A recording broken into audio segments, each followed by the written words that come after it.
tanta gente interesada en esto que es la acuiponía o acuaponía, porque en verdad como va el tiempo hoy en día con el tema del calentamiento global, esta es una verdadera solución para lo que es la alimentación sana y sustentable de todos nosotros.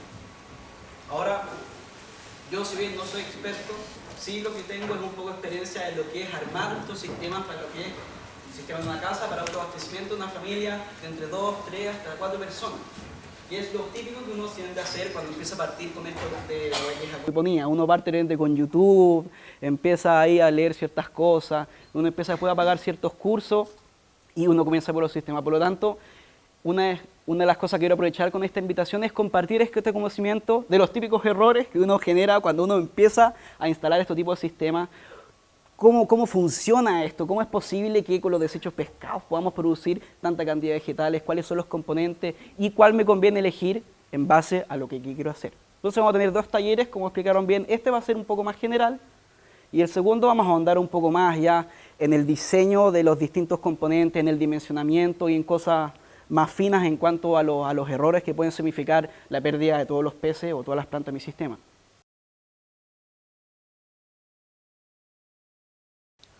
Pero para empezar quisiera comentar un poquito sobre de dónde sale esta cuestión. O sea, es nueva, es vieja y la verdad es que el principio que se maneja detrás de la acuiponía, que es producir la mayor cantidad de recursos, o sea, la mayor cantidad de alimentos con la menor cantidad de recursos, data de mucho tiempo atrás. La foto representa una imagen de lo que ocurría en la antigua China, donde los campos de arroz se cultivaban de forma simultánea con carpas. Si ellos se dan cuenta que al producir esto de forma simultánea había una mejor productividad del arroz, además que en un espacio bastante reducido yo tenía distintas opciones de fuente alimenticia. También al otro lado del mundo se observa con los aztecas. Ellos tenían una forma de agricultura que se menciona chinampas, que es básicamente un tipo de agricultura de isla flotante, en donde ellos tenían sus vegetales y estaban rodeados de peces, también habían patos, etc. Y todo esto decía que lo mismo principio que el caso de los chinos, en un espacio pequeño tenían mucha fuente de alimento y además crecían mejor, las productividades eran bastante elevadas. Ahora el tiempo pasó, seguía más o menos similar, pero ahora últimamente con la maduración de las tecnologías de hidroponía y últimamente de acuicultura, de recirculación, es como renace esto de la acuiponía. En términos súper simples, para no repetir tanto en el video, la acuiponía es la combinación de la acuicultura de recirculación, acui, con la hidroponía, acuiponía o acuaponía, como dicen. Ahora, lo más importante aquí, que es la clave, es que esto no se junta así por arte de magia. El componente biológico principal de esto son las bacterias. Estos son los que van a transformar los residuos de los pescados, de los peces, disculpen, en los nutrientes que van a absorber las plantas, de manera que lo que queda es agua limpia que puede ser devuelta de forma segura hacia los peces. Y de esa manera se cierra el ciclo de forma segura. Ahora, esto es un término súper simple. Empecemos a andar un poquitito de cómo funciona esto. ¿Cómo es posible que algo tan espectacular como una frutilla sea capaz de ser producido en base a algo tan sucio como el desecho de un pez?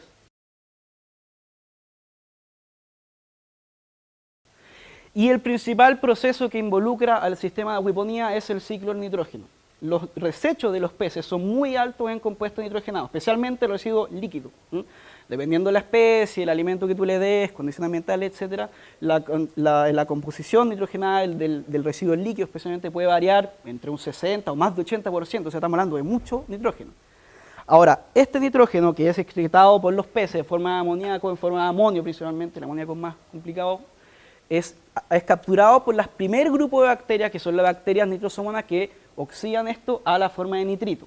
Rápidamente el nitrito es absorbido por un segundo grupo de bacterias, donde hay un segundo proceso donde se transforma a nitrato. De esta manera nosotros mineralizamos o nitrificamos, ¿verdad?, lo que es el residuo de los peces y tenemos un nutriente que va a ser absorbido por las plantas. De manera que tenemos distintas beneficios en este ciclo. Para empezar, los residuos de los peces son sumamente tóxicos. O sea, estamos hablando que en el caso de los nitritos, por ejemplo, el amonio también, concentraciones de 1 ppm, ya estáis pidiendo auxilio o tenéis caldo de pescado. Si tú tienes un mal manejo de calidad de agua, el amonio puede transformar en amoníaco y ese es mucho más complicado que el nitrito. O sea, concentraciones de 0,01 ppm, chao, caldo de pescado. Por lo tanto, tenemos que remover rápidamente y en el sistema de acuiponía tú remueves la toxicidad creando nutrientes. Tenemos un 2x1, me decían, o sea, una maravilla. De otro punto de vista, tenemos el ahorro de agua. Tenemos hidroponía, acuicultura y acuiponía.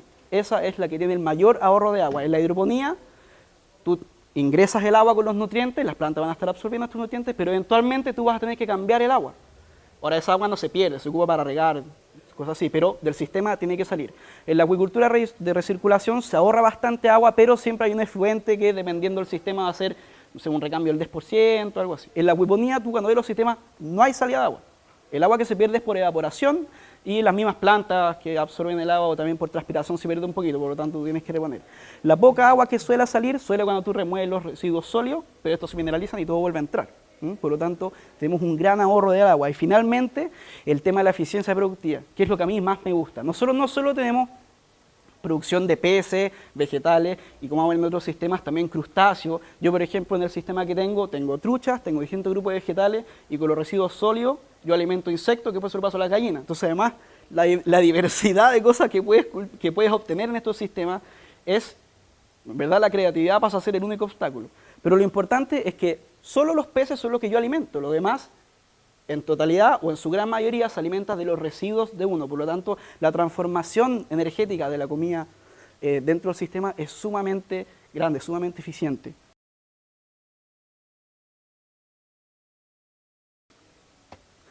Ahora, ya empezamos a entender que hay ciertas claves dentro del sistema acuipónico. Cada uno tiene distintas funcionalidades muy específicas. Tenemos los tres principales protagonistas, que son los peces, tenemos las bacterias, tenemos las plantas y ciertos animales menores que también apoyan a estos distintos protagonistas. Cada uno cumple una funcionalidad específica. Los peces generan los residuos, las bacterias los transforman, las plantas los absorben y estos apoyan. Ahora esto tiene un problema también. Si se me cae uno, se me cae todo. Y eso es una de las complicaciones que hay también en el sistema de acuiponía. Hay que estar encima. Ejemplo, errores clásicos que pasan. Cuando uno utiliza trucha en la zona central, las truchas son de agua fría. En la zona central sube harto la temperatura. Cuando la temperatura del agua sube, baja el oxígeno y se te pueden ahogar las truchas. Si se ahogan las truchas no hay residuos. Si no hay residuos, no hay bacterias. Chao sistema. Otro error clásico es que uno no cuida bien las bacterias, empiezan a proliferar otro tipo de bacterias que son anaeróbicas, que son malos. Entonces resulta que el residuo de los peces ya no se está transformando en nutrientes, se empieza a acumular, se mueren los peces, se te vuelve el sistema. Y así sucesivamente. Como ven, hay una especie de sensibilidad dentro del equilibrio del sistema que es delicado y hay que estar encima. Pero no solo por esto de la combinación de los distintos funcionamientos, también los tres protagonistas tienen requerimientos distintos, especialmente cuando hablamos de calidad de agua. Un ejemplo es, en esta imagen, en este gráfico se muestra cómo es la absorción de los distintos nutrientes que tienen las plantas a distintos niveles de pH.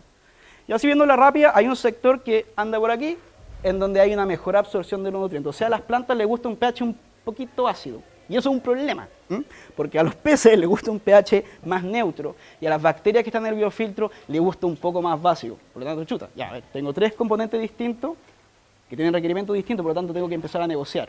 Lo que uno hace es que acondiciona el sistema para que las bacterias tengan el rendimiento a pH ácido, o sea, el rendimiento de pH ácido que tendrían en pH básico, pero eso necesita tiempo.